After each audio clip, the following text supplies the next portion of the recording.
Hello friends, welcome to my YouTube channel. दोस्तों, आज मैं आप लोग के साथ कंस्टिपेशन के बारे में डिस्कस करूंगी। कंस्टिपेशन मतलब जो हमारा स्टूल पास करने में जो डिफ़िकल्टी होती है, तो ये बहुत ही कॉमन है, बहुत लोगों में ये रहता है। तो ये यूजुअली होता है हमारा, जैसे कि अगर डाइट में कोई गड़बड़ी हुआ या हमारा रूटीन चेंज हुआ या फिर हम लोग फाइबर इनटेक जो खाने में चाहिए उसको कम कर दिए, पानी बहुत कम पी रहे, तो ऐसे रीज़न में यूजुअली हो जाता है। तो हम लोग जैसे कि आपका वीकली अगर 3 से कम टाइम आप लोग स्टूल पास करते हो तो उसको हम लोग कंस्टिपेशन मानते हैं। और ये हेल्थ केयर प्रोवाइडर को या आपका डॉक्टर से आप कंसल्ट तभी ले जब आपको लगा कि 3 वीक से ज़्यादा आपका स्टूल में ब्लड आ रहा है या फिर आपका पेन बहुत ज़्यादा हो रहा है। तो ऐसे केसेस में अगर स्टूल पास करते वक्त पेन ज़्यादा हो रहा है तो ऐसे केसेस में आप लोग को डॉक्टर की सलाह ले लेनी चाहिए। तो आज हम डिस्कस करेंगे कि कंस्टिपेशन का कारण क्या क्या है और कैसे कैसे कंडीशन में हम मानते हैं कि एक पेशेंट कंस्टिपेशन से सफ़र कर रहा है। और इसका होम्योपैथिक मेडिसिन में कुछ लेके आई हूँ, कुछ कम्बिनेशंस लेके आई हूँ जो आप लोग अगर बहुत टाइम से आप लोग सफ़र कर रहे हैं कंस्टिपेशन से और इधर उधर का मेडिसिन आप लोग खा लिए, कुछ आप लोग को रिजल्ट नहीं मिला, तो ये कम्बिनेशंस आप लोग ज़रूर लेके देखें। तो चलिए शुरू करते हैं। वीडियो को आप लोग एंड तक ज़रूर देखिएगा। तो चलिए जानते हैं कि कितना कॉमन है ये कंस्टिपेशन। तो आप अकेले नहीं हो जो कंस्टिपेटेड फील कर रहे हो। जो गैस्ट्रोइंटेस्टाइनल कंप्लेंट्स होता है उसमें से मतलब मोस्ट फ्रीक्वेंट का कंप्लेंट्स कंस्टिपेशन ही मिलता है। तो कंस्टिपेशन का कॉजेज़ क्या क्या है, किस किस कारणों से कंस्टिपेशन होती है। तो सबसे पहला जैसे कारण है लाइफस्टाइल फैक्टर्स, जो आप सबको पता है। मेडिसिनल कॉजेज़ भी होती है और कोई मेडिकल कंडीशंस कुछ कुछ बीमारियों में भी रहती है। तो लाइफस्टाइल फैक्टर में सबसे पहले आ जाता है नॉट ईटिंग इनफ फाइबर। आप लोग इनफ फाइबर नहीं ले रहे हो खाने में। फिर इनफ ड्रिंक मतलब नॉट ड्रिंकिंग इनफ वाटर। उसके बाद इनफ एक्सरसाइज नहीं कर रहे हो। उसके बाद आपका रूटीन चेंजेस हो गया, जैसे कि ट्रैवलिंग, ईटिंग। उसके बाद going to bed at different times. Bed पे आज 12 बजे जा रहे हो, कल 3 बजे जा रहे हो, 2 बजे जा रहे हो, ऐसे सो रहे हो। सोने का कोई रूटीन मेंटेन नहीं है।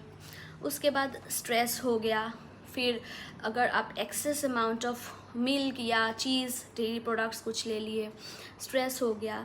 या फिर हम रेजिस्ट कर लेते कभी कभी, जैसे हमारा अर्जिंग होता है जाने का और कोई काम के लिए हम बिज़ी रहते हैं कि बाद में जाएंगे, तो उस ऐसे हम लोग होल्ड कर लेते हैं, तब भी कंस्टिपेशन क्रिएट होता है। सर्टेन मेडिकेशंस के लिए जो होता है वो हो गया, जैसे हम लोग कुछ एंटी डिप्रेसेंट ले रहे हैं, हैवी पेन किलर्स ले रहे हैं, देन एंटी एलर्जिक मेडिसिन कुछ हम लोग ले रहे हैं। उसके बाद अगर सर्टेन ब्लड प्रेशर मेडिकेशंस ऐसा कुछ चल रहा है, हमारा एंटासिड चल रहा है, तो जिसमें कैल्शियम बेस्ड ज़्यादा हो, तो ऐसा केसेस में हमारा कंस्टिपेशन का थोड़ा होने का चांसेस हो जाता है, ऐसा मेडिसिन हम लोग अगर लॉन्ग टाइम लेते हैं। और फिर कुछ मेडिकल कंडीशंस है जिसके वजह से भी कंस्टिपेशन होता है, जैसे कि थायराइड के वजह से, जैसे हाइपोथायरॉयडिज्म हो गया उसमें होगा। उसके बाद आपका प्रेगनेंसी हो गया, डायबिटीज़ हो गया, इरिटेबल बाउल सिंड्रोम। उसके बाद कोलोरेक्टल कैंसर, यूरेमिया, हाइपरकैल्सीमिया, ऐसे ऐसे कुछ कुछ केसेस अगर आपको कभी डायग्नोस होता है तो कंस्टिपेशन का सिम्टम ज़रूर रहेगा। इसका कॉम्प्लिकेशंस क्या क्या है, तो कॉम्प्लिकेशंस तो आपको पता ही है कि लॉन्ग टाइम कंस्टिपेशन रहता है तो लोग बोलते ही है कि मेरा तो पाइल्स होने वाला है, तो ये पाइल्स होता है। और उसके बाद एनएल फिशर, ऐसा ऐसा कुछ कुछ कॉम्प्लिकेशंस आपका होगा। तो ये सारे कारणें हैं। सबसे पहले तो हमें लाइफस्टाइल फैक्टर में ध्यान ज़्यादा देना होगा क्योंकि वो हमारे हाथ में है। अभी मेडिकल कंडीशंस में इसलिए नहीं जा रही हूँ क्योंकि वो अगर हो गया तो उसमें तो सिम्टम्स रहेगा, तो इसीलिए हम लोग को लाइफस्टाइल फैक्टर सही रखना होगा।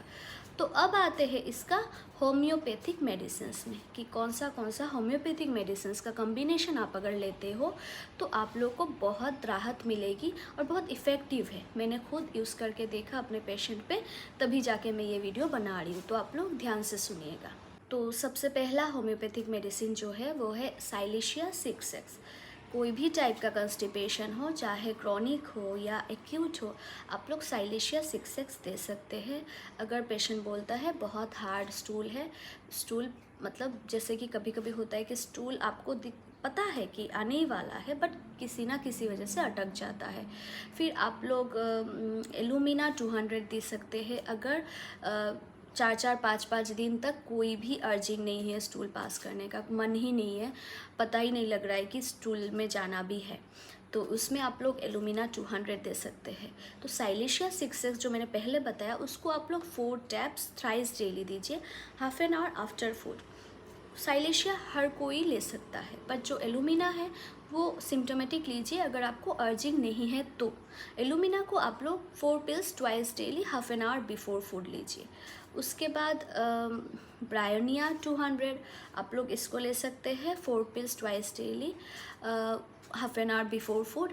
अगर ब्रायोनिया में क्या होता है, बहुत ही पेनफुल ड्राई स्टूल रहता है, बहुत ही ड्राई, कि पास करते वक्त आपको मतलब एक आवाज़ आ जाएगी, मतलब इतना ज़ोर से होता है, आप चिल्लाने लगोगे कि इतना ज़ोर, मतलब इतना टाइट होता है, इतना ड्राई रहता है। और फिर तीसरा है नक्स वोमिका 30, इसको आप लोग थ्राइस डेली लीजिए, 4 pills thrice daily half an hour before food. तो ये अगर आपको लगता है कि स्टूल तो पास हुआ बट स्टिल क्लियर नहीं हुआ, कि रह गया कुछ, फिर से लगेगा होने वाला है बट जगह क्लियर नहीं हो रहा है, तो ऐसा केसेस उसमें रहेगा, वो आप लोग 4 pills thrice daily half an hour before food दे सकते हैं। आप लोग ये alumina, bryonia, nux vomica symptomatic ही लेंगे, तीनों को एक साथ लेने का ज़रूरत नहीं, आप 2 को ले सकते हो, 1 को ले सकते हो, बस साइलेशिया 6X हर किसी में रखिएगा। और एक मैं बताने जा रही हूँ बायो कम्बिनेशन 4, इसको भी, ये दोनों को कॉमन रखिए, साइलेशिया एंड बायो कम्बिनेशन 4। और बीच में जो alumina, bryonia and nux vomica है, इसको आप लोग सिम्टोमेटिक जो मैंने बताया अगर आपके साथ मैच होता है तो उसको लीजिए।